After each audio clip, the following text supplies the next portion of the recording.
ഒരു നടനെ സംബന്ധിച്ചിടത്തോളം സ്വാതന്ത്ര്യം വലിയ പ്രശ്നമാണ്. പേടിച്ചും കൊണ്ട് അഭിനയിക്കുന്നതും അയാൾക്ക് കിട്ടുന്നൊരു സ്വാതന്ത്ര്യത്തെ ഉപയോഗിക്കുന്നതും നമ്മൾ വളരെ വ്യത്യാസം. നമ്മളൊരു സ്വാതന്ത്ര്യത്തെ ഉപയോഗിക്കുന്നത് നമ്മൾ കുറെ കൂടി ഓപ്പൺ ആവും. ഇപ്പൊ ഷട്ടർ എന്ന് പറഞ്ഞ സിനിമയിൽ എനിക്ക് അങ്ങനെ ഒരു സ്വാതന്ത്ര്യം ഉണ്ട്. മണി വന്ന വഴി മറക്കാത്തൊരു സാധാരണക്കാരി ഇറങ്ങി തിരിച്ചു ക്രിയേറ്റീവായിട്ടാണ്. പക്ഷെ അയാളുടെ ഒക്കെ ഒരു അഭാവം, അയാൾ എന്നെ കൊണ്ട് കളഞ്ഞതാണ് സ്വന്തം ജീവിതം.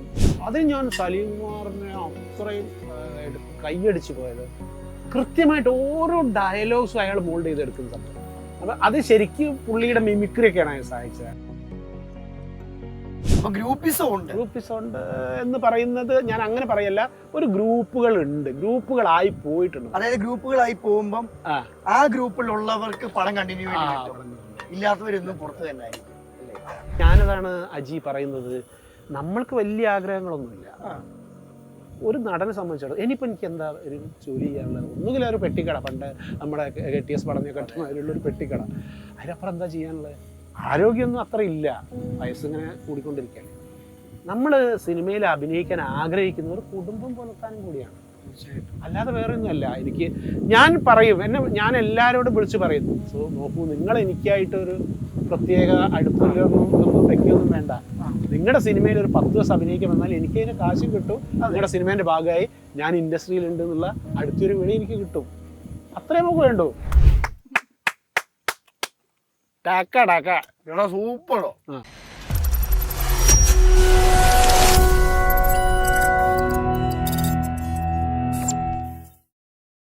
ചേട്ടാ, പഴയ പാട്ടിന്റെ ജീവനൊന്നും പുതിയ പാട്ടുകൾക്കില്ലല്ലേ? അതെ. അപ്പൊ അങ്ങനെ പറയുമ്പോൾ പുതിയ തലമുറ പറയും, ഓ അത് നിങ്ങൾ പഴയന്മാർക്ക് തോന്നുന്നതാണ്. പക്ഷേ ഒരു വാസ്തവം ഉണ്ട് അതില്.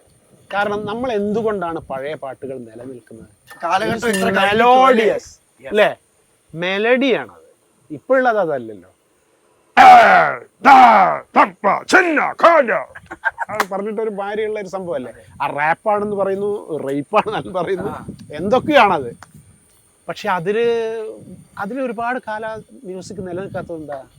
നേരെ മറിച്ച് ഇപ്പോഴും നമുക്ക് മഞ്ഞണി പൂങ്കിനാവ് പേരാറ്റിൻ കടവത്ത് മഞ്ഞളരച്ചു വെച്ചു നീരാടുമ്പോൾ, അതിനൊരു മെലോഡിയസ്, അതിൽ ഉപയോഗിക്കുന്ന രാഗങ്ങൾ. ഇപ്പം മ്യൂസിക് ചെയ്യാൻ രാഗങ്ങളുടെ ഒന്നും ആവശ്യമില്ലല്ലോ. പണ്ട് നമ്മൾ പറയില്ലേ, മോഹന രാഗത്തിലാണ് സാർ ഞാനത് ചിട്ടപ്പെടുത്തിയെന്നൊക്കെ പറയുന്ന സംഭവം. ഇപ്പോഴതിൻ്റെ ആവശ്യമില്ല. ഇപ്പം ഏത് രാഗമാണെന്ന് ഡയറക്ടർക്ക്, മ്യൂസിക് ഡയറക്ടർക്ക് മനസ്സിലാവില്ല, പാടിയ ആൾക്ക് മനസ്സിലാവില്ല. ഞാൻ ആരെയും അടച്ചു പറയല്ലോ കേട്ടോ. അല്ല, അങ്ങനെയുള്ള മ്യൂസിക്കിനും സ്ഥാനമുണ്ട്. കുറച്ചുകൂടി വെസ്റ്റേണൈസേഷൻ കടന്നു വന്നു മലയാള ചലച്ചിത്ര സംഗീതത്തിൽ. കുറച്ചും കൂടി പാശ്ചാത്യത കടന്നു വന്നതിൻ്റെ ഒരു സംഭവമുണ്ട്. എന്നിരുന്നാലും ഇപ്പോൾ ബേണി ഇഗ്നേഷ്യസ് അങ്ങനെയൊക്കെയുള്ള ചില മ്യൂസിക് ഡയറക്ടേഴ്സ് അവരുടെ ഇതിന് ഒരു വെസ്റ്റേൺ ഇതിനാണെങ്കിലും അതിലൊരു ഒരു നമ്മളുടെ ഒരു എന്താ പറയുക, നമ്മളുടെ രാഗാസിൻ്റെ വല്ലാത്തൊരു ഒരു സ്വാധീനം അതിലുണ്ടായിട്ടുണ്ട്. പിന്നെ ഈ പണ്ടത്തെ പാട്ടുകൾ എന്ന് പറയുമ്പോഴേ ഇപ്പം എന്താ പറയാ, ഒന്നിനെ വർണ്ണിച്ചുകൊണ്ടുള്ള പാട്ടുകളൊക്കെ തന്നെ ഇപ്പൊ കാലഘട്ടത്തിന് മാറ്റം ഉണ്ടല്ലോ ഈ പാട്ടുകളിൽ വരുന്നത്. ഇന്നത്തെ ന്യൂജൻ യൂസ് ചെയ്യുന്ന വേർഡുകളും അവരുടെ ഒരു പരിസരമൊക്കെ ആണല്ലോ ഇന്നത്തെ പാട്ടുകൾ വരികളായിട്ട് വരുന്നത്.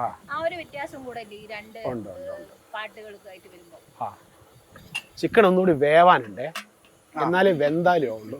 ചിക്കൻ ഒന്ന് അടഞ്ഞു വേവട്ടെ, ഒന്ന് അടഞ്ഞിട്ട് സംഗീതം പറഞ്ഞതിന് അങ്ങനെ അതുണ്ട്. അപ്പൊ സിറ്റുവേഷൻ അനുസരിച്ചാണ്. മുമ്പൊന്നും അതല്ല. മുമ്പൊരു പാട്ട് എന്തിനാണ് ആ പാട്ട് എന്നുള്ളത് ഡയറക്ടർക്കും അറിയില്ല, എന്തിനും അറിയില്ല. വെറുതെ കുറെ ഇപ്പൊ 10 പാട്ടൊക്കെയുള്ള സിനിമകൾ ഉണ്ടായിരുന്നു അല്ലേ? മിനിമം 10 പാട്ടെങ്കിലുള്ള സിനിമ ഉണ്ടായിരുന്നു. അതൊക്കെ എവിടേക്കോ എന്തിനൊക്കെയോ എന്നുള്ളൊരു സംഭവത്തില്. പക്ഷെ ഇന്നിപ്പോ കറക്റ്റായിട്ട് ഒരു സിറ്റുവേഷൻ ആപ്റ്റ് ആയിട്ടുള്ള പാട്ടുകൾ മാത്രമേ ഉപയോഗിക്കാറുള്ളൂ. പാട്ടില്ലാത്ത സിനിമകളും ഉണ്ട്. പക്ഷെ പാട്ടൊരു മസ്റ്റൊന്നുമല്ല. പക്ഷെ സിനിമ പഠിപ്പിക്കുമ്പോൾ എല്ലാ ഇൻസ്റ്റിറ്റ്യൂട്ടിലും പിക്ചറൈസേഷൻ എന്ന് പറഞ്ഞൊരു സബ്ജക്റ്റാണ്, വിഷ്വലൈസേഷൻ ഓഫ് ഈ പാട്ട്. അപ്പോൾ അങ്ങനെ പഠിച്ചു വന്നവരൊക്കെ അവരുടെ സിനിമയിലെ മ്യൂസിക് ഉപയോഗിച്ചിട്ടുണ്ട്. എന്നാലും ഈ പറഞ്ഞ സംഭവം ഈ ന്യൂജൻ എന്നല്ല, എല്ലാ സ്ഥലത്തും ന്യൂജൻ തന്നെയാണ്. അന്നൊക്കെ പഴയ ഹരിശ്ചന്ദ്രയെന്ന് വന്നിട്ടാണ് പിന്നെ മറ്റേ തിക്കുർ സുകുമാരൻ നായരുടെ സ്ത്രീ, അതുപോലെ മായ എന്നൊക്കെയുള്ള സിനിമ ഉണ്ടാകുന്നത്. അത് അന്നക്കാലത്തെ ന്യൂജനാണ്. അവിടുന്ന് പിന്നെയാണ് മറ്റേ 70-കളിൽ ഉണ്ടായ സിനിമകൾ വരുന്നത്. അടൂർ ഗോപാലകൃഷ്ണൻ 75-ലെ 80-കളിലൊക്കെ ഉണ്ടായിട്ടുള്ള അടൂർ ഗോപാലകൃഷ്ണൻ സിനിമകൾ, അരവിന്ദ സിനിമകളൊക്കെ, അതൊക്കെ അക്കാലത്തെ ന്യൂജനാണ്. ഇപ്പോൾ ഉണ്ടാക്കുന്നത് ഇപ്പോഴത്തെ ന്യൂജനാണ്. ന്യൂ ജൻ എന്ന് പറയുന്ന അങ്ങനെ പ്രത്യേക ഒരു, പക്ഷെ സിനിമ മാറി, സിനിമയുടെ ഗ്രാമർ തന്നെ മാറി. മുമ്പൊന്നും അവിടെയൊക്കെയാണ് ഞാൻ മാസ്റ്റേഴ്സിന് ഭയങ്കരമായിട്ട് എന്താ പറയുക സല്യൂട്ട് ചെയ്യുന്നത്. അപ്പോൾ 10 കമാൻഡ്മെന്റ്സ് ഒരു സിനിമ എടുക്കുക. അന്ന് എന്താ ഉള്ളത്? ഇന്നിപ്പോൾ എന്താണ്? ഇന്നൊരു സിനിമയുടെ ഫ്രെയിം ഫില്ലാക്കണമെങ്കിൽ ആർട്ട് അവിടെ ഒരു സാധനം കൊണ്ടുവയ്ക്കൂ, ഡയറക്ടർ ഇവിടെ കൃത്യമായിട്ട് മോണിറ്ററിങ് കാണുന്നുണ്ട്. അന്നതല്ല, ഈ വ്യൂ ഫൈൻഡറിനുള്ള കൂടെ സിനിമാറ്റോഗ്രാഫർ വെച്ച് കൊടുക്കുന്ന ഒരു ഫ്രെയിം സംവിധായകൻ നോക്കുകയാണ്, യെസ് ഇത് മതി എന്ന് പറയുകയാണ്. പിന്നീട് അത് എക്സ്പോസ് ചെയ്ത് വരുമ്പോഴാണ് അതിൻ്റെ റിസൾട്ട് കിട്ടുന്നത്. ഇന്ന് അതല്ല. ഇന്ന് ഡിജിറ്റൽ വന്നതിന് ശേഷം ഒരുപാട് സ്കോപ്പുകൾ വന്നു, ഒരുപാട് എന്താ പറയുക, കുറച്ചുകൂടി ഈസിയായി. ചേട്ടൻ 2 കാലഘട്ടവും തിരിച്ചറിഞ്ഞൊരു വ്യക്തിയാണല്ലോ. ഞാൻ ഈ ഫിലിം അഭിനയിച്ചിട്ടുണ്ട്, ദിലു അഭിനയിച്ചിട്ടുണ്ട്. പഴയ കാലഘട്ടത്തിൽ നിന്ന് ഒത്തിരി വ്യത്യസ്തമായിട്ട് ഇപ്പൊ ടെക്നോളജി ആണെങ്കിൽ പോലും നല്ല രീതി മാറ്റങ്ങൾ വന്നിട്ടുണ്ട്. പാട്ടുകളിൽ പറഞ്ഞ പോലെ തന്നെ നമ്മളെ കോമഡികളില്ലേ, പണ്ടത്തെ സിനിമകളിലെ കോമഡികൾ ഇപ്പൊ കേട്ടാലും നമ്മൾ ചിരിക്കും. പക്ഷെ ഇപ്പത്തെ ഒരു സിനിമയിൽ ഇറങ്ങുന്ന കോമഡി ആ ഒരു സിറ്റുവേഷനിൽ നമ്മൾ ചിരിക്കും, പിന്നെ അത് ഓർത്തിരിക്കുകയോ ഒന്നും ചെയ്യുന്നില്ല. അത് ചിലത് എന്താ പറയാ എവർഗ്രീൻ കോമഡീസ് അല്ലേ, അത് എല്ലാത്തിലും ഉണ്ട് എവർഗ്രീൻ, എല്ലാ സംഭവത്തിലും. അന്ന് നമ്മൾ ചിരിച്ചത് കുറച്ചുകൂടി നമ്മൾ തുറന്നതായിരുന്നു. അന്ന് നമ്മൾ എന്ത് കണ്ടാലും ചിരിക്കാനുള്ളൊരു മനസ്സുണ്ടായിരുന്നു. ഇന്ന് നമ്മൾ ഒരുപാട് പാകപ്പെട്ടു നമ്മൾ വിശ്വസിക്കുന്നു. പക്ഷെ ഒന്ന് മനസ്സറിഞ്ഞ് ചിരിച്ചാൽ നമ്മളുടെ ഒരുവിധം പ്രശ്നങ്ങളൊക്കെ മാറും. പക്ഷെ മനസ്സറിഞ്ഞ് ചിരിക്കുന്ന ആളുകൾക്ക് ബുദ്ധിമുട്ടാണ്. നമ്മൾ ഒരാളെ ഇപ്പം നമ്മൾ പറയും സ്നേഹം ഉള്ളിൽ ഒതുക്കുക, ഒരിക്കലും അല്ല കേട്ടോ. സ്നേഹം ശരിക്കും പ്രകടിപ്പിക്കേണ്ടത് തന്നെയാണ്. നമ്മൾ ഉള്ളിൽ ഒതുക്കി വെക്കുന്നത് എന്തിനാണ്? നന്നായിട്ടുണ്ട് മിസ്റ്റർ അജിത്ത് എന്ന് ഞാൻ പറയുമ്പോഴല്ലേ അജിത്തിനത് ഒരു സന്തോഷം തോന്നുള്ളൂ. ഞാൻ സംഗീതയോടും പറയും, സംഗീതയുടെ ആങ്കറിങ് സൂപ്പറാണ് പറയും. അതെ, അപ്പൊ സംഗീതയ്ക്ക് സന്തോഷമാവും എന്ന് വെച്ചിട്ട് നമ്മളിങ്ങനെ ഒരു ചൊല്ലുണ്ട് കേട്ടോ, സംസ്കൃത ശ്ലോകമുണ്ട്, മർക്കടസ്യ വിവാഹേഷു ഗർദ്ധവം കൊലു ഗായക. സംസ്കൃതമാണ്. മർക്കടസ്യ വിവാഹം, മർക്കടനാരാ? കൊരങ്ങന്റെ കല്യാണത്തിന് കഴുതയുടെ സംഗീത കച്ചേരിയാണ്. കഴുതയുടെ സംഗീത കച്ചേരി എന്താന്ന് വെച്ചാല് കഴുത ഇങ്ങനെ ശബ്ദം ഉണ്ടാക്കുന്നുണ്ട്. അപ്പൊ എന്താ കഴുത പാടുന്നത്? അഹോ രൂപം എന്നാ, കൊരങ്ങന്റെ രൂപത്തെയാണ് കഴുത വർണ്ണിക്കുന്നത്, മർക്കടന്റെ. എന്തൊരു രൂപം. അപ്പൊ കൊരങ്ങൻ തിരിച്ചു പറയുന്നതാ, എന്തൊരു സ്വരം. അങ്ങനെ സൂചിപ്പിക്കണവരുണ്ട്. എന്നാൽ അങ്ങനെയല്ല ഞാൻ പറഞ്ഞത്. നമ്മൾ കൃത്യമായിട്ട് കാര്യങ്ങൾ നന്നായിട്ടുണ്ട് എന്ന് പറയണം. ഇല്ലെങ്കിൽ ആള് പറയാൻ ആളുകൾ മടിക്കുന്നു. എന്തുകൊണ്ട്? വൈ? അപ്പൊ നമ്മളിപ്പോ കോമഡീനെ പറ്റി സംസാരിച്ചോണ്ടിരുന്നു. അപ്പൊ പെട്ടെന്ന് ഓർമ്മ വന്നതാണ് മായാവി എന്ന് പറഞ്ഞ സിനിമയിൽ ചേട്ടനും സലീം കുമാറും ഉള്ള ഒരു ചായക്കാലത്തെ സീനില്ലേ, അതിനെ പറ്റി ചേട്ടൻ ഇപ്പൊ എന്തെങ്കിലും ഒന്ന് പറയാൻ പറ്റുമോ? അത് ശരിക്ക് മായാവി എന്ന് പറഞ്ഞ സിനിമയില് എനിക്ക് വെച്ച വേഷം വേറെയായിരുന്നു. അതായത് റഷീദ് ഖാൻ, അതായത് സിദ്ദിഖാന്റെ ഏട്ടൻ ചെയ്തൊരു വേഷമുണ്ട്, ആ ബ്ലേഡ് ഫാൻ, അതായിരുന്നു. അപ്പോൾ അവിടെ എത്തിയപ്പോൾ എന്തോ ഒരു സംഭവം കൊണ്ട് അത് മാറി. പക്ഷെ ഇപ്പം എനിക്കതൊരു ഭയങ്കര അനുഗ്രഹമായി തോന്നുന്നു. കാരണം എന്ന് പറഞ്ഞാൽ ഇത് കോമഡി എപ്പോഴും ഒരു ട്രോളിൽ വരുന്നുണ്ട്. മൊത്തത്തിൽ ഒരു ലൈവാണ് ആ സീന്. അപ്പോൾ അതിൽ ഞാൻ സലീം കുമാറിനെ അത്രയും കൈയടിച്ച് പോയത്. കൃത്യമായിട്ട് ഓരോ ഡയലോഗ്സും അയാൾ മോൾഡ് ചെയ്തെടുക്കുന്ന സംഭവം.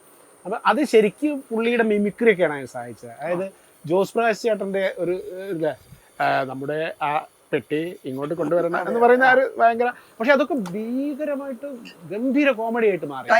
ടൈമിംഗ് അതെ ആ കൃത്യമായിട്ട് പലഹാരം അല്ലടാ, പലഹാരം അല്ലെ പരിഹാരം, പലഹാരത്തെ കുറിച്ച് പരിസ്ഥിതിക്ക് മുൻസവോളപട അതൊക്കെ പറയുന്നതും അത്. അപ്പൊ ആ സിറ്റുവേഷൻ അനുസരിച്ച് കോമഡി പറയാനുള്ള ഒരു കഴിവ്, അതിൻ്റെ ഒരു ടൈമിങ്, അതൊക്കെയാണ് അവരെ ശരിക്കും കൊമേഡിയൻസ് ആയിട്ട് നിലനിർത്തുന്നത്. സിനിമയിൽ എപ്പോഴും ഔട്ടാവാം അല്ലേ? അതുപോലെ തന്നെ ഈ നമുക്ക് സിനിമയിൽ എത്തപ്പെടാം എന്തെങ്കിലും കഴിവുണ്ടെങ്കിൽ ഈ നിലനിൽക്കാൻ പാടാണോ? തീർച്ചയായിട്ടും പാടാണ്. കാരണം എനിക്ക് ബോധ്യപ്പെട്ട ഒരു കാര്യം, നാളെ എന്നൊന്നില്ല സിനിമയിൽ, ഇന്നലെ ഇല്ല സിനിമയിൽ, അറ്റ് പ്രസന്റ് ആണ് സിനിമ. ഇന്നലെ നിങ്ങൾ ഒരു സൂപ്പർ സ്റ്റാർ ആയെന്ന് വെച്ചിട്ട് ഇന്നും സിനിമയിൽ നിങ്ങൾ ഉണ്ടായിക്കൊള്ളുന്നില്ല. ഇനി നാളെ നിങ്ങളൊരു സൂപ്പർ സ്റ്റാർ ആവെന്ന് വിചാരിച്ചിട്ട് ഇന്നത്തെ സിനിമയിൽ നിങ്ങൾ ഉണ്ടായിക്കൊള്ളുന്നില്ല. അതിന് വലിയ ഉദാഹരണങ്ങളുണ്ട്. ഇന്നലത്തെ സൂപ്പർ സ്റ്റാറുകൾക്ക് ഒരു സൈഡ് റോൾ വരെ ചെയ്ത് പോകേണ്ടി വന്നിട്ടുണ്ട്. ഒരു ഇഷ്ടം പോലെ ഉദാഹരണങ്ങളുണ്ട്. അവർ ഇന്നലത്തെ സൂപ്പർ സ്റ്റാർ ആയിരുന്നു, പക്ഷെ അത് പറഞ്ഞിട്ട് കാര്യമില്ല. അപ്പൊ നിലനിൽക്കണമെങ്കിൽ ചേട്ടൻ മനസ്സിലാക്കുന്ന കാര്യങ്ങൾ എന്തൊക്കെയാ? നിലനിൽക്കണമെങ്കിൽ കൃത്യമായിട്ട് നമ്മൾ അടയാളപ്പെടുത്തണം ഈ സിനിമയുടെ. എൻ്റെയൊക്കെ പോലെ ഒരുപാട് ആളുകളുണ്ട്, ഞാൻ 1000-ൽ-1 എന്നാൽ 10-ൽ-1 പറ്റണം.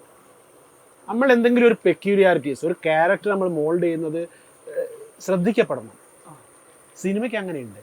നിങ്ങൾ ഒന്നും മസ്റ്റല്ല. ഈ പ്രത്യേകിച്ച് ഇന്നത്തെ സിനിമയിൽ, പ്രസന്റ് സിനിമയിൽ എന്താ നോക്ക്, എത്ര ആളുകൾ പുതിയതായിട്ട് വാഴ എന്നൊരു സിനിമ നോക്ക്, ദർ നോ എക്സ്പീരിയൻസ്, ആക്ടിങ്ങിന് ഒരു എക്സ്പീരിയൻസും ഇല്ല കുട്ടികൾക്ക്, പക്ഷെ അവരത് പെർഫോം ചെയ്തു. അതുപോലെ അതിൻ്റെ തൊട്ട് മുമ്പ് അങ്കമാലി ഡയറീസിലൊക്കെ വന്നിട്ടുള്ള ആളുകൾ പുതിയ ഫ്രഷാണ്, അവരൊക്കെ എപ്പോഴും സിനിമയിലുണ്ട്, അവരങ്ങനെ നിന്നു.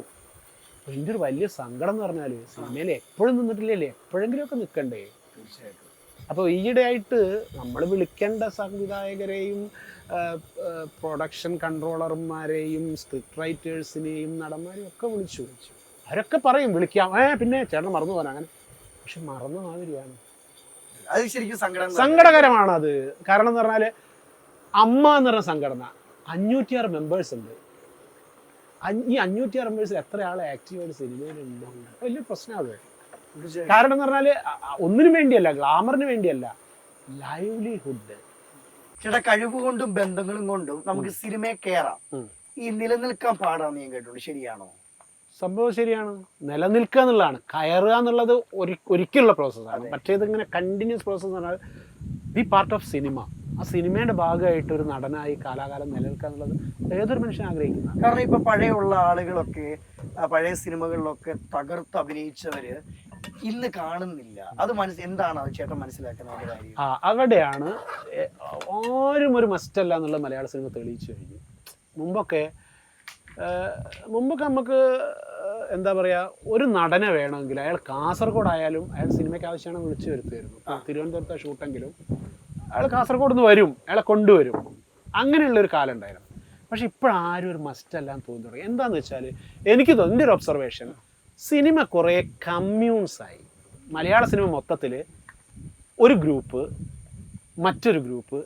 ഉദാഹരണം ഞാൻ പറയാം, ഒരു സിനിമയിൽ ഒരു ഗ്രൂപ്പിൽ അവിടെ ഒരു പ്രൊഡ്യൂസർ ഉണ്ടാവും, ഒരു സ്ക്രിപ്റ്റ് റൈറ്റർ ഉണ്ടാവും, ഒരു ഡയറക്ടർ ഉണ്ടാവും, ഒരു ആക്ടർ ഉണ്ടാവും, സിനിമാറ്റോഗ്രാഫർ ഉണ്ടാവും, ഒരു ലിറിസിസ്റ്റ് ഉണ്ടാവും, അങ്ങനെ മൊത്തമുള്ളൊരു ഗ്രൂപ്പ്.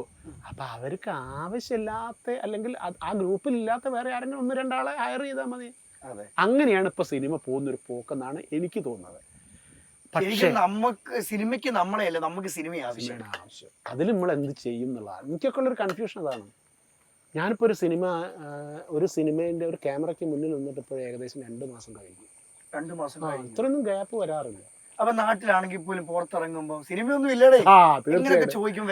നാട്ടില് ഇപ്പൊ സിനിമ ഉള്ള കാലത്തും അതാണല്ലോ, ഒരു 10 ദിവസമൊക്കെ ഒരു ഷൂട്ട് കഴിഞ്ഞ് വന്ന് നമ്മൾ നാട്ടിൽ നടക്കണം, സിനിമ ഒന്നും ഇല്ലല്ലേ, ഇല്ലല്ലേ എന്നാ ചോദിക്കുക. ഇല്ലാന്നല്ല, ഇല്ലേ. അത് വലിയ സന്തോഷമാണ് ആൾക്കാർക്ക്. എന്താന്ന് വെച്ചാൽ ഞാൻ ആരെയും കുറ്റപ്പെടുത്തില്ല കേട്ടോ, അവരുടെ ഒരു കൗതുകം കൊണ്ടായിരിക്കും. അപ്പൊ ഞാൻ ചോദിക്കൂ, സിനിമ ഉണ്ടെങ്കിൽ ഞാൻ ഇങ്ങനെ നടക്കില്ലല്ലോ, ഇതിലേ നടക്കാൻ പറ്റില്ല. അപ്പൊ സിനിമയിൽ ലൊക്കേഷനിലായി പോകില്ലേ. ഇപ്പൊ നമ്മളൊരു സിനിമയിൽ കയറുന്നു, താരമാവുന്നു, ജനങ്ങൾ നമ്മളെ ഏറ്റെടുക്കുന്നു. അപ്പൊ നമുക്കാണെങ്കിൽ ഇപ്പൊ ഒരു ഉള്ളിന്റെ ഉള്ളിൽ ഒരു അഹങ്കാരം വരും, ഇനിയും ഞാൻ തകർത്ത് കയറും, ഒരു 100 സിനിമ കയറും. അപ്പൊ ഞാൻ ചേട്ടനോട് ചോദിക്കാൻ കാരണം, ആ ഒരു നടൻ എന്നൊരു വാല്യൂ കിട്ടി, അല്ലെ സിനിമയിൽ ഒരു നടനായി നമ്മൾ അഭിനയിച്ചു എന്നൊരു വാല്യൂ കിട്ടിയതിന് ശേഷം പിന്നെ സിനിമ ഇല്ലാതിരിക്കുമ്പോ ഉണ്ടല്ലോ, പിന്നെ നമുക്ക് എങ്ങനെ സിനിമയെ നേടാൻ പറ്റും? അതിനുള്ള ഒരു മാർഗം നമ്മളുടെ ബന്ധങ്ങൾ ഉപയോഗിക്കുക എന്നുള്ളതാണ്. നമ്മൾ വിളിക്കും. ഞാനിപ്പോൾ എനിക്കൊരു 2 വർഷത്തെ ഗ്യാപ്പ് വന്നു. ആ ഒരു ഗ്യാപ്പാണ് എന്നെ ഇപ്പോൾ ഈ ഒരു പ്രശ്നമാക്കുന്നത്. കാരണം എന്ന് പറഞ്ഞാൽ എനിക്ക് ഒരു കരൾ രോഗം വന്നു, അത് കരൾ മാറ്റി വെക്കേണ്ട ഒരു ഘട്ടം വന്നു. 1 വർഷം പ്രീ സർജറി പീരീഡ്, 1 വർഷം പോസ്റ്റ് സർജറി പീരീഡ്, ഒരു 6 മാസം റെസ്റ്റ്. ആ 6 മാസത്തെ റെസ്റ്റ് കഴിഞ്ഞിട്ട് ഞാൻ ഫസ്റ്റിൽ അഭിനയിക്കുന്ന സിനിമയാണ് തലവൻ. ആ തലവൻ സൂപ്പർ ഹിറ്റായി. പക്ഷെ അതിൻ്റെ ഒരു ബോണസ് എനിക്ക് കിട്ടുന്നില്ല. വൈ? അത് ഞാനിങ്ങനെ ആലോചിക്കാറുണ്ട്. ഇനി നിനക്ക് മുണ്ടെടുത്ത് കൊടുക്കുക. പണ്ട് ഞങ്ങൾ നരലിൽ 56 ദിവസം ഉണ്ടായിരുന്നു. നരലിൽ ഞാൻ മരിച്ചുപോയ നമ്മളുടെ വിജയൻ പെരിങ്ങോട്, മണികണ്ഠൻ പട്ടാമ്പി, ഞങ്ങൾ ഗ്രൂപ്പ് ഉണ്ടായിരുന്നു, ഒരു കവലയിലുള്ള കുറച്ച് ആൾക്കാർ. ഞാനതിലൊരു ബ്രോക്കറാണ്. അപ്പം വിജയൻ ചേട്ടനാണ് ഒരു ചായക്കടക്കാരൻ. ചേട്ടൻ പറയും, ഡാ ഇനി നമുക്ക് മുണ്ടെടുത്ത് കൊടുക്കാൻ സമയം ഉണ്ടാവില്ല. ഏത് ഈ നരൻ സൂപ്പർ ഹിറ്റായി, ഇപ്പോഴും ടി വിയിൽ വന്നുകൊണ്ടിരിക്കുന്നതാണ്. എത്ര പ്രാവശ്യം 56 ദിവസം ഞങ്ങൾ അതിൻ്റെ ഭാഗമായിട്ടുണ്ട്. അതൊക്കെ ഞാൻ വിചാരിക്കുക അതാ ശരിയാണ്. പക്ഷെ കണ്ടിന്യൂസ് ആയിട്ട് കിട്ടി വന്നിരുന്നു. 150 സിനിമ ഞാൻ ചെയ്തു ഈ കാലയളവിനിടയിൽ. വലിയൊരു ഗ്യാപ്പ് വന്നത് ഒരു 2-3 വർഷമായിട്ടേ ഉള്ളൂ. ഇല്ലെങ്കിൽ മിനിമം ഒരു വർഷം ഒരു 6 സിനിമയെങ്കിലും ഏറ്റവും ചുരുങ്ങി ഞാൻ ചെയ്യാറുണ്ടായിരുന്നു. ഇപ്പോഴത് 2-3 ഒക്കെ ആയിട്ട് ഇങ്ങനെ ചുരുങ്ങി ഓപ്പറേഷൻ നല്ല രീതിയിൽ ബാധിച്ചിട്ടുണ്ട്. അത് വിട്ടു നിന്നത് വലിയൊരു പ്രശ്നമാണ്. നമ്മൾ എപ്പോഴും നമ്മൾ മനസ്സിലാക്കേണ്ടത് നമ്മളൊന്നും ഒരു മസ്റ്റല്ല എന്നുള്ളതാണ്. നിങ്ങൾ കണ്ടില്ലേ ഇപ്പോഴത്തെ സിനിമകൾ ഒരു പ്രീവിയസ് എക്സ്പീരിയൻസ് ഒന്നുമില്ല ആളുകൾക്ക്. ഇപ്പൊ വാഴ എടുത്ത് നോക്കിയാലും അതാണ് പിള്ളേരാ. അപ്പോൾ അവിടെയൊക്കെ നമ്മൾ ഫൈറ്റ് ചെയ്ത് നിൽക്കണം. അത് ഫൈറ്റ് ചെയ്ത് നമ്മൾ ഒറ്റയ്ക്ക് നിന്നാൽ പറ്റില്ലല്ലോ. ഒരാൾ ഇങ്ങനെ അവൻ്റെ 10 സിനിമ ചെയ്തില്ല, ഒരു സിനിമയിലേക്ക് അവന് വേഷം കൊടുക്കാന്ന് സംവിധായകന് തോന്നണം. കഴിവിലാണോ പ്രാധാന്യം, ബന്ധത്തിലാണോ സിനിമയിൽ പ്രാധാന്യം?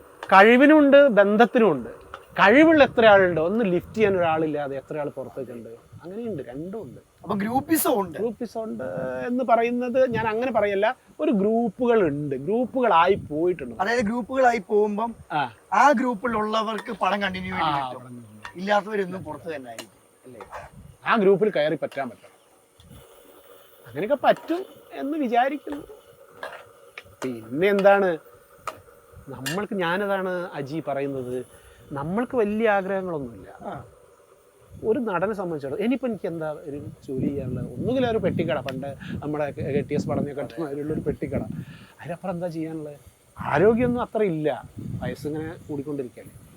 നമ്മൾ സിനിമയിൽ അഭിനയിക്കാൻ ആഗ്രഹിക്കുന്നവർ കുടുംബം പുലർത്താനും കൂടിയാണ്, അല്ലാതെ വേറെ ഒന്നുമല്ല. എനിക്ക് ഞാൻ പറയും, ഞാൻ എല്ലാവരോടും വിളിച്ച് പറയുന്നു, സോ നോക്കൂ, നിങ്ങൾ എനിക്കായിട്ടൊരു പ്രത്യേക അടുപ്പൊന്നും വെക്കൊന്നും വേണ്ട. നിങ്ങളുടെ സിനിമയിൽ ഒരു 10 ദിവസം അഭിനയിക്കാൻ വന്നാൽ എനിക്ക് അതിന് കാശും കിട്ടും. നിങ്ങളുടെ സിനിമേൻ്റെ ഭാഗമായി ഞാൻ ഇൻഡസ്ട്രിയിലുണ്ട് എന്നുള്ള അടുത്തൊരു വിളി എനിക്ക് കിട്ടും. അത്രേ നമുക്ക് വേണ്ടൂ. അല്ലാതെ ഈ കഥാപാത്രം മാത്രമേ ഞാൻ ചെയ്യുകയുള്ളൂ, എനിക്ക് ഇത്ര രൂപ വേണം ഒന്നുമില്ല. ഞാൻ ഇന്ന് വരെ എന്നെ വിളിച്ചവരോട് ചോദിച്ചിട്ടില്ല എന്താ എൻ്റെ വേഷം എന്ന്. അങ്ങനെ ചോദിക്കുന്നത് ഒരു നടന്റെ പരിമിതിയാണെന്ന് ഞാൻ വിശ്വസിക്കുന്നു. കാരണം എന്ന് പറഞ്ഞാൽ തരുന്ന വേഷം സ്വീകരിക്കുക, അതിനെ മനോഹരമായിട്ട് മറ്റൊരാളെ ഇമിറ്റേറ്റ് ചെയ്യാതെ സ്വന്തമായിട്ടുള്ള ഒരു സിഗ്നേച്ചറോട് കൂടി ആ വേഷം ചെയ്യാന്നുള്ളതാണ്.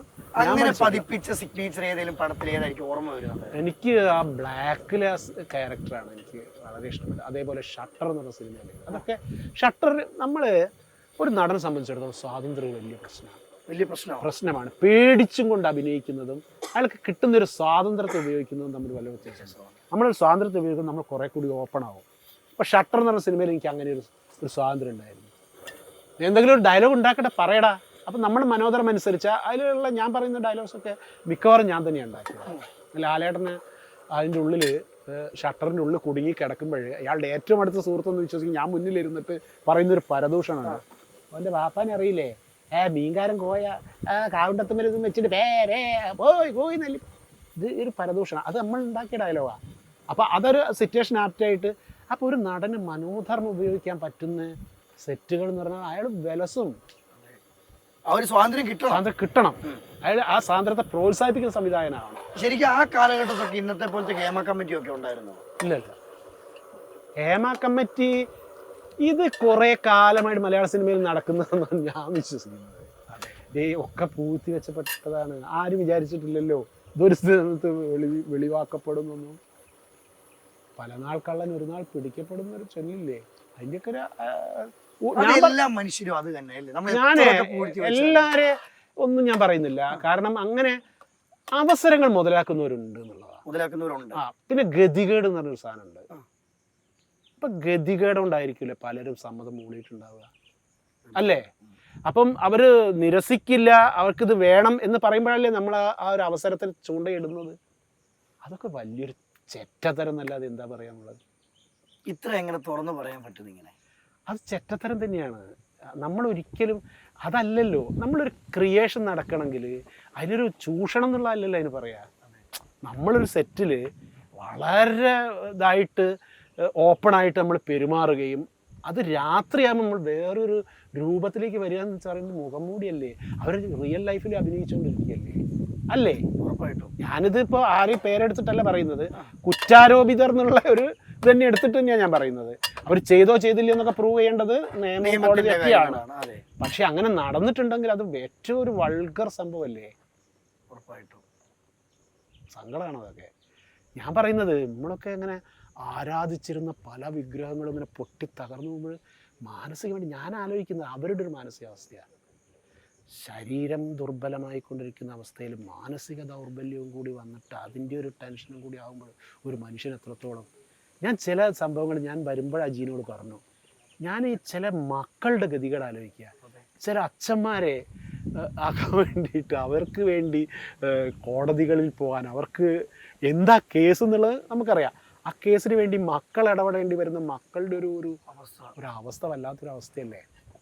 ആർക്കും അങ്ങനെ ഒരു ഗതികേട് വരാതിരിക്കട്ടെ എന്ന് മാത്രമാണ് എൻ്റെ ഒരു പ്രാർത്ഥന. അങ്ങനെ നമ്മുടെ ചിക്കൻ കറി അല്ലേ, അത് നമുക്ക് അവസാനമായിട്ട് ഒരു ഒറ്റ കറിവേപ്പിലോട്ട് ഗാർണിഷ് ചെയ്യാം. വളരെ സൂപ്പർ അല്ലേ കാണാൻ? ഒന്ന് ടേസ്റ്റ് ചെയ്താലോ? ഓ നോക്കാം. സംഗീതേ ഉപ്പ് നോക്കാം, കൈ കാണിക്കേ. ഉപ്പ് നോക്കാം.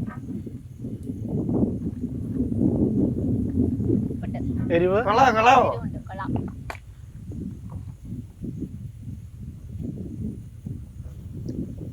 ആ കൊള്ളാം.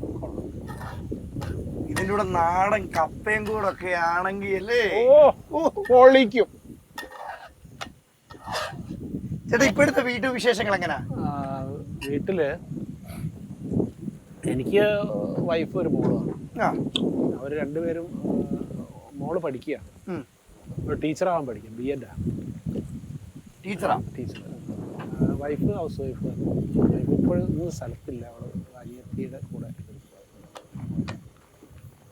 അപ്പം കാണുന്ന സ്ക്രിപ്റ്റ് റൈറ്റർ ടീമിനോടും ഡയറക്ടർമാരോടും എനിക്ക് പറയാനുള്ളത്, ആളിപ്പോഴും സന്തോഷമായിട്ട് തന്നെ ഉണ്ടല്ലേ? ഇനി വേണ്ടത് എനിക്ക് സിനിമയാ വേണ്ടത്. അതെ, ഒന്നാമത് നമ്മളൊരു മാനസിക പിരിമുറുക്കം കുറയ്ക്കാൻ സെറ്റുകളിൽ നമ്മുടെ സൗഹൃദങ്ങളൊക്കെ വളരെ സഹായിക്കും. എനിക്ക് സിനിമ തരാൻ വേണ്ടിയല്ല കേട്ടോ പറയുന്നത്, പക്ഷേ ഞാനും ഒരു സിനിമയുടെ ഭാഗമാവണ്ടേ, എനിക്ക് ജീവിക്കണ്ടേ. അത് നിങ്ങൾ മറക്കല്ലേ? നിങ്ങൾ തീർച്ചയായിട്ടും ഒരു റിക്വസ്റ്റ് ആണേ, പറ്റും അല്ലേ?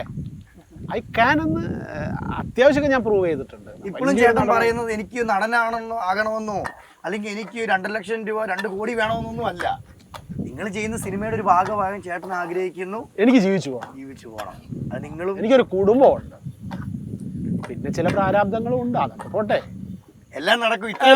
പിന്നല്ല അല്ല നമ്മൾ ഡെസ്പാവില്ല കേട്ടാ. ഡെസ്പായ പോയി ഒരു മനുഷ്യൻ മരിച്ചു. ശരിക്കും ചേട്ടാ ഒരു മനസമാധാനത്തോടെ ഒരു രാത്രിയെങ്കിലും ഉറങ്ങാൻ പറ്റുന്ന ഒരു മനുഷ്യന്റെ ഏറ്റവും വലിയ ഭാഗ്യമാണ്. തീർച്ചയായിട്ടും. അതായത് നമ്മൾ വല്ലാതെ ടെൻഷനൊന്നും അടിക്കാതിരിക്കുക. പിന്നെ നമ്മള് ഇങ്ങനെയൊക്കെ പറയുമ്പോഴും എവിടുന്നോ ഒരു വിളി വരും എന്ന് ഞാൻ പ്രതീക്ഷിക്കുന്നു. അങ്ങനെ നിന്നപ്പോഴും വന്നിട്ടുണ്ട്. ഞാനറിയാത്ത എത്ര ആളുകൾ, എത്ര സംവിധായകർ എന്നെ വിളിച്ചിട്ടുണ്ട്. ബന്ധങ്ങളൊന്നും അല്ല അത്. ചിലപ്പോഴും അവിടെ നിന്ന് ഇങ്ങനെ വിജയൻകാരൻ ഇപ്പൊ തലവലിലൊക്കെ എന്നെ വിളിച്ചത് അങ്ങനെയാണ്. ജിസ്റ്റോയെ വിജയൻ ചേട്ടനെ പോലെ ഒരാൾ മാത്രമല്ല കേട്ടോ, അല്ല, ഒരുപാടുണ്ട്. ഇതുപോലെ ഒരുപാട് ആളുകളുണ്ട്. ഞങ്ങളുടെ ഒരു പഴയകാലത്ത് സജീവമായി, പഴയകാലം എന്നൊന്നും പറയുന്നില്ല, അപ്പോൾ 10 കൊല്ലം വളരെ സജീവമായിട്ടുള്ള ആളുകളൊന്നും ഒന്നും ഇല്ലാതെ വല്ലാതെ കഷ്ടപ്പെടുന്നത്. അവരുടെ കൂടി ഒരു ദുഃഖമാണ് ഞാൻ പങ്കുവയ്ക്കും. എനിക്ക് വേണ്ടി സംസാരിക്കുക. ചാലക്കുടി ചന്തയ്ക്ക് പോയുമ്പോ ചന്ദന ചോപ്പുള്ള മീൻകാരി പെണ്ണിനെ കണ്ടേ ഞാൻ, ചെമ്പല്ലിക്കരി മീന് പെണ്ണിന്റെ കൊട്ടല് നെയ്യുള്ള പിടയ്ക്കണ മീനാണ്. മീനും കൊണ്ട് 5-6 വട്ടം അങ്ങോട്ടും ഇങ്ങോട്ടും ഓടി ഞാൻ, മീനും കൊണ്ട് 5-6 വട്ടം അങ്ങോട്ടും ഇങ്ങോട്ടും ഓടി ഞാൻ, നേരം പോയി മീനും ചീഞ്ഞ് അന്നത്തെ കച്ചവടം വെള്ളത്തിലായി. മണിയെ കുറിച്ച് ആലോചിക്കുമ്പോഴാണ് മണിയുടെ ഒക്കെ ഒരു വിടവ് ഭയങ്കര. ഞാനും മണിയാണ് അവസാനം ചെയ്ത സിനിമയിൽ ഞാൻ മണിയുടെ കൂടെ, ഒരു തമിഴ് സിനിമയാണ് പുതുസാ നാം പുറന്തേ. അതിൽ ഞാൻ ഈ നായികയുടെ സ്റ്റെപ്പ് ഫാദറാണ്. ഞാനാണ് ശരിക്കുള്ള വില്ലൻ. Mani is a police officer. അന്ന് അവിടെ ഒരു സീരിയൽ കില്ലറുടെയൊക്കെ ഒരു കഥയാണത്. അപ്പോൾ അന്ന് മണിയൊക്കെ അങ്ങനെ വന്നിട്ട്, മണി വന്ന വഴി മറക്കാത്തൊരു നടനാണ്. സാധാരണക്കാരി ഇറങ്ങി തിരിച്ചൊരു നടനാണ്. ക്രിയേറ്റീവായിരുന്നു, കുറച്ചുകൂടി നല്ല ക്രിയേറ്റീവായിട്ടുള്ള ഒരു ആർട്ടിസ്റ്റ്. പക്ഷെ അയാളുടെയൊക്കെ ഒരു അഭാവം, അയാൾ എന്നെ കൊണ്ട് കളഞ്ഞതാണ് സ്വന്തം ജീവിതം. അത് പറയാൻ കാരണം എന്ന് പറഞ്ഞ മോനെ, അത് ഭീകരമായി. ഞാനിപ്പോൾ അനുഭവിച്ചുകൊണ്ടിരിക്കുന്ന കരൾ രോഗം അയാൾക്കുണ്ടായിരുന്നു. ഒരു തുള്ളി മദ്യം പോലും കഴിക്കരുതെന്നുണ്ടായിരുന്നു. ഒരു മദ്യപാന ഒരു നടനെ അല്ലെ ഒരു മനുഷ്യനെ ഇല്ലാതാക്കുവോ? തീർച്ചയായിട്ടും. നിങ്ങൾ ഒരൊറ്റ കാര്യം ആലോചിച്ചാൽ മതി. പണ്ടുള്ള കഥകളി നടന്മാർ രക്ഷപ്പെടാതെ പോയതിന് കാരണം എന്താ? പണ്ടുള്ള ഗംഭീരമായിട്ടുള്ള ആശാന്മാര് അരങ്ങത്താടി തിമിർത്തിട്ട് അണിയറയിൽ വന്ന് നല്ല നാടൻ റാക്ക് കുടിച്ചിട്ട് 5 പൈസ കയ്യില്ലാതെ ഉടുതുണ്ടില്ലാതെ അലഞ്ഞു പോയിട്ടുള്ള ഒരുപാട് ആളുകളെ മദ്യം മനുഷ്യൻ നശിപ്പിക്കും, ഉറപ്പാണത്. ഒരു മാറ്റം അതിൻ്റെ അകത്ത് ഒരു മാറ്റം അതിനകത്തില്ല. നമ്മൾ എന്തൊക്കെ പറഞ്ഞാലും മദ്യം ഒരു വലിയ വിപത്ത് തന്നെയാണ്. അപ്പൊ സുഹൃത്തുക്കളെ, ഈ ചിക്കൻ വിന്താലു നമ്മൾ റെഡിയാക്കി വെച്ചിരിക്കുകയാണ്. ഇനി അത് വിളമ്പണം. അത് ചിക്കൻ വിന്താലിന്റെ കൂടെ എന്ത് വേണം സംഗീതം? വിന്താലിന്റെ കൂടെ ശരിക്കും നല്ല കപ്പ, നല്ല ഗംഭീരമായിരിക്കും. പിന്നെ അതും അല്ലെങ്കിൽ തൽക്കാലം നമുക്ക് കിട്ടാനുള്ളത് ബ്രെഡ് ആയിരിക്കും. അതാണ് കിട്ടുന്നതിനനുസരിച്ച്. നമ്മുടെ സമയപരിധി നമുക്ക് അങ്ങനെ ചെയ്യാൻ പറ്റത്തുള്ളൂ. ചിക്കൻ എന്തായാലും ഇപ്പൊ ആയിട്ടുണ്ട്. അപ്പൊ നമുക്ക് ചേട്ടൻ തന്നെ ഇത് വിളമ്പി തരുന്ന പറഞ്ഞത്. അപ്പൊ എങ്ങനെ ചേട്ടൻ തന്നെ ടേസ്റ്റ് ചെയ്ത് ഞങ്ങൾക്ക് തന്നാലും. ഓ ആയിക്കോട്ടെ. അല്ല അതന്നെ, അങ്ങനെ ഒരു വർത്താനം. ചേട്ടൻ തന്നെ ടേസ്റ്റ്, അതായത് ഒരു സംശയം സ്വാഭാവികമാണല്ലോ. ചേട്ടൻ ആദ്യം കഴിച്ച് അത്, അതായത് പ്രധാനമന്ത്രിക്കൊക്കെ ഒരു ഫുഡ് ടേസ്റ്റർ ഉണ്ട്.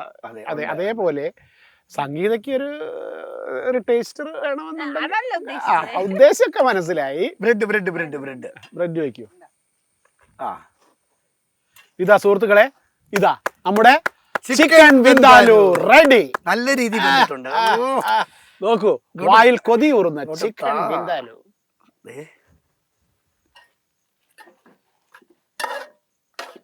നമ്മൾ നല്ലപോലെ ചിക്കൻ വെന്താലിൻ്റെ തൊട്ടം കൊണ്ട് അങ്ങോട്ട് മുക്കി വെച്ചിട്ട്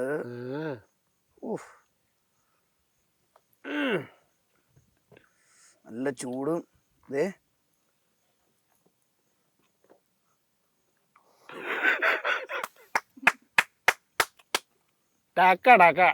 സൂപ്പറോ. താങ്ക് യു സംഗീത. അടുത്ത പ്ലേറ്റ് വന്നാൽ ഞാൻ കഴിച്ചോളാം. അജിയുടെ ഒരു റിസൾട്ട് വന്നിട്ട് വേണം അല്ലേ? ശരിക്കും നല്ലതാണ്. അപ്പം ചേട്ടാ, ഇനിയും ഒരുപാട് പടങ്ങൾ കിട്ടട്ടെ. തീർച്ചയായിട്ടും ഒരുപാട് ഉയരങ്ങളിൽ ഇനിയും എത്തട്ടെ. ഇഷ്ടപ്പെട്ടോ? തീർച്ചയായിട്ടും. നമ്മളൊരു രീതി നന്നായി, ഒരു വെറൈറ്റി ഇഷ്ടപ്പെട്ടു. അപ്പം പിന്നെ ഇതൊന്നും ഒരു വിവാദം ആക്കരുത് സുഹൃത്തുക്കളെ. ഒന്നുമില്ല, ഞാൻ അതെ ആളുടെ കാര്യം പറഞ്ഞു. അപ്പം ചേട്ടൻ ഇനിയും വേണ്ട സിനിമകളാണ് നമ്മളെല്ലാവരും ഉണ്ട്. ചേട്ടാ, അപ്പം വലിയ ഉയരങ്ങളിൽ എത്തട്ടെ. ഒരിക്കൽ കൂടി എല്ലാവിധ ആശംസകളും നേർന്നുകൊണ്ട് all the best. Thank you എല്ലാ പ്രേക്ഷകർക്കും. അപ്പം ഞങ്ങൾ കഴിക്കട്ടെ.